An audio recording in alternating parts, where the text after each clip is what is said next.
Ba shiru ne ba, batun mata su daina. Subhanallah. Kaga abin ya wuce gona da iri, kuma mazan sai kun daina harkar fim.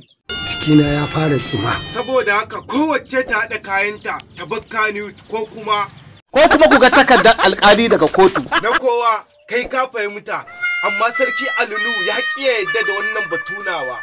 Ba zai taɓa yadda ba. Kar Allah ya sa ya yadda sai na bi lamarin ta ƙarfi. Wallahi ba zai taɓa yiwuwa ba. Abokina, kai ka ga laifi a wannan batunawa? Menene laifi? Saboda haka zan kulla muku makirci da munafunci ta inda ba ku taɓa zata ba. Ba sai dai ka nuna min shekaru da daɗewa a duniya, amma ba dai ƙwarewa da iya shirya munafurci ba. Baba, na ga kana goyon bayana, nan da minti nawa kake so na kore su daga Kannywood? Nan da minti 20. Bakin rijiya ba gurin wasan yaro ba ne. To bari in aikata abin da nake shirin aikata sai in ga abin da zai faru. Wannan abu fa tamkar mace ce da ciki, ba a san me za ta haifa. To bari ma ki ga ta kanki zan fara kora.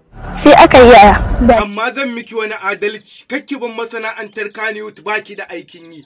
Zan samu miki wankau da gudu. ƙara abin da na mutu.